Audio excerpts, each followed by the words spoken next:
Hello பசங்களா, இன்னைக்கு நம்ம ஒரு வெஜிடேரியன் ரெசிபி பார்க்க போகிறோம். கோவக்காயும் பொட்டேட்டோவும் சேர்த்து ஒரு ஃப்ரை பண்ண போகிறோம். பார்க்கலாமா? நம்ம வந்து கோவக்காய் பொட்டேட்டோ ஃப்ரை பண்ண போகிறோம். கோவக்காய், உருளைக்கிழங்கு, வெங்காயம், கருவேப்பிலை, அதுக்கப்புறம் தாளிக்கிறது தான், கடுகு உளுத்தம்பருப்பு தான். கடுகு உளுத்தம்பருப்பு போட்டுக்கலாம். அப்புறம் கருவேப்பிலை. பொரியலுக்குனாக்கா நீங்கள் வந்து காஞ்ச மிளகாய், பச்சை மிளகாய் ஏதாவது போட்டு தாளிக்கணும். இதை வந்து ஃப்ரை பண்ண போகிறோம். ஸோ தூள் தான் போடுறோம், அதெல்லாம் தேவையில்லை. வெங்காயம் போட்டுக்கோங்க.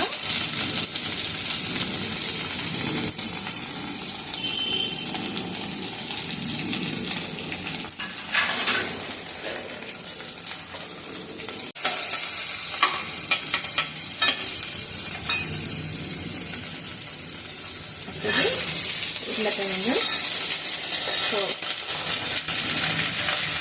கோவக்காய் வந்து எப்படிதான் பச்சையாக பார்த்து வாங்கினாலும் நம்ம வீட்டில் இந்த மாதிரி தான் இருக்குது.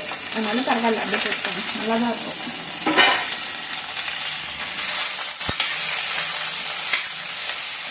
ஒரு வாட்டி வதக்கிடுங்க. இப்போதைக்கு உப்பு, மஞ்சள், மிளகாத்தூள் எதுவுமே போடாதீங்க. எப்போ எந்த ஃப்ரை பண்ணாலும் முன்னாடியே போட்டிங்கனாக்கா உங்களுக்கு ரொம்ப செவந்துடும். இந்த மாதிரி காரம் வேறு ஜாஸ்தியாக இருக்கும். இப்போ என்ன பண்ணணும்னாக்கா அடுப்பை வந்து ஒரு வதக்கு மட்டும் வதக்கிட்டு அடுப்பை சிம்மில் வச்சுட்டு மூடிடுங்க. எந்த ஃப்ரை பண்ணாலும் இப்படி தான், எதுவுமே போடக்கூடாது, அப்படியே மூடி வச்சிடணும். ஒரு 5 minutes ஆயிடுச்சு. வெந்துருச்சான்னு சொல்லிட்டு நல்லா ப்ளீஸ் பாருங்கள். அதோட கொஞ்சம் லைட்டாக பரட்டி விடுங்க. இது எப்படியே வேகிறதுக்கு வந்து ஒரு 10 minutes ஆகும். இன்னும் ஒரு 5 minutes மூடி வச்சுட்டு தூள்லாம் சேர்த்துக்கலாம். 5 minutes கழிச்சு பார்க்கலாம். இது மொத்தமாக 10 minutes ஆகிடுச்சு. எந்திரிச்சான்னு சொல்லிட்டு பார்ப்போம். இப்போ நம்ம உருளைக்கிழங்கு வந்துடுச்சுனாலே கோவக்காயும் ஆக்சுவலி வெந்திருக்கும். மாவு மாதிரி ஆச்சு. ஸோ போதும். வந்து தண்ணி கொஞ்சம் கூட ஊற்றலை. இதில் நீங்கள் என்ன கவனிக்கணுன்னாக்கா, தண்ணி ஊற்றாமலே ஃப்ரை பண்ணிங்கனாக்கா உங்களுக்கு ரியல் ஃப்ளேவராக இருக்கும். ஆனால் அதுக்கு என்ன பண்ணணுன்னாக்கா, ஓப்பன் பண்ணி பண்ணிங்கனாக்கா கருகி தான் போகும். சிம்மில் வச்சிடணும். வதக்கிட்டு சிம்மில் வச்சு மூடி வச்சாதான் அது உள்ளேயே ஒரு ஸ்டிங் ஃபார்ம் ஆகி காய்கறி எல்லாம் வேகும். நீங்கள் இப்படி ஓப்பனில் வச்சிங்கன்னா தண்ணி எல்லாம் போய் ட்ரை ஆகுமே தவிர காய் வேகாது. அதே மாதிரி ஹையில் வச்சு சமைச்சிங்கனாக்கா காய் வேகாது, தண்ணி தான் ட்ரை ஆகும். நான் வந்து இதில் ஒரு சொட்டு தண்ணி கூட ஊற்றலை.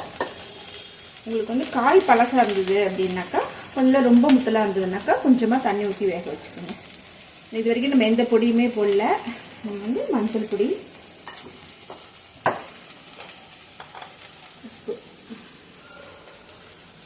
உப்பு தேவையான அளவு. அப்படின்னா தேவையான அளவுன்னா எப்படின்னாக்கா நீங்கள் இப்படி எடுத்து போடுங்க. ஃபுல் இப்படி கொஞ்சம் கொஞ்சம் காய்கறியாக இப்படி ரவுண்டாக அப்படி வச்சுட்டு இப்படி கொஞ்சம் கொஞ்சமாக இப்படி போட்டிங்கனாக்கா உங்களுக்கு வந்து ஒரு ஐடியா கிடைக்கும், போதும் பத்தாது அப்படின்னு சொல்லிட்டு. அந்த மாதிரி தான் பார்க்கணும். இப்படி ஒரே இடத்துல போட்டிங்கன்னா அளவு தெரியாது. அதுக்கு பதிலாக இப்படி கொஞ்சம் கொஞ்சமாக, அதாவது நீங்களே அசீம் பண்ணிக்கணும். இதுக்கு இவ்வளோ உப்பு, இந்த போர்ஷனுக்கு இவ்வளோ உப்பு, அந்த மாதிரி அசீம் பண்ணிவிட்டு கொஞ்சம் கொஞ்சமாக போட்டிங்கனாக்கா உங்களுக்கு வந்து தேவையான அளவு உப்பு அப்படிங்கிறது வந்து தெரிஞ்சிடும். இது காரத்துக்கு வந்து நான் கலந்த மிளகாத்தூள் தான் போடுறேன். வெறும் மிளகாத்தூளும் போடலாம். உங்களுக்கு ரொம்ப காரம் அப்படின்னா பிடிக்காது. இது வந்து கொஞ்சம் கடைசியாக கொஞ்சமாக பெருங்காயத்தூள், அவ்வளோதான். இது வந்து இப்போ வந்து அடுப்பு தூள்லாம் போட்ட பிறகு கொஞ்சம் ஹையில் வச்சுக்கோங்க. ஏன்னா தூள்லாம் ஃப்ரை ஆகும். லைட்டாக ஹையில் வச்சுக்கோங்க, ரொம்ப இல்லை. இந்த சமயத்தில் உங்களுக்கு ஆயில் தேவை, ரொம்ப ஒரு மாதிரி புகை வருது அப்படின்னு தோணுச்சுனாக்கா லைட்டாக ஆயில் அப்ளை ஊற்றிக்கோங்க கொஞ்சமாக. எனக்கு வந்து தேவைப்படாது. இதெல்லாம் ஃப்ரை ரெடி. எந்த காய் சமைச்சாலும் நீங்கள் மேலே வந்து கொத்தமல்லி தழை தூவலாம். அது வந்து இது கிடையாது. எப்போவுமே கோவக்காய் வந்து கொஞ்சம் நறுக்கு நறுக்குன்னு தான் இருக்கும். நீங்கள் அப்படியே குழ அப்படின்னா எதிர்பார்க்கக்கூடாது. ஆனால் வெந்திருக்கும். 10 minutes வேக வச்சோம் இல்லையா, இப்போ உருளைக்கிழங்கோட சேர்ந்து நல்லா வெந்திருக்கும். உங்களுக்கு இந்த சமயத்தில் வேணா தேங்காய் துருவிக்கலாம், கொத்தமல்லி தழை போட்டுக்கலாம், என்ன வேணா பண்ணிக்கலாம்.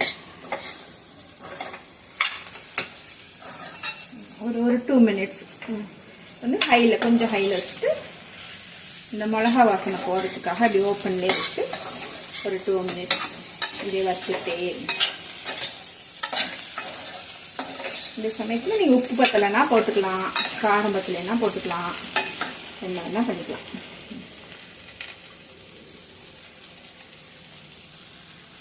டூ மினிட்ஸ் ஆயிடுச்சு. ஓப்பன்லேயே தான் வச்சுருந்தேன் 2 மினிட்ஸும். பாருங்க வந்து லைட்டாக கொத்தமல்லி தலை தூவிட்டு அவ்வளோதான் முடிஞ்சிருக்கு. அடுத்து வந்து ஆஃப் பண்ணிடலாம்.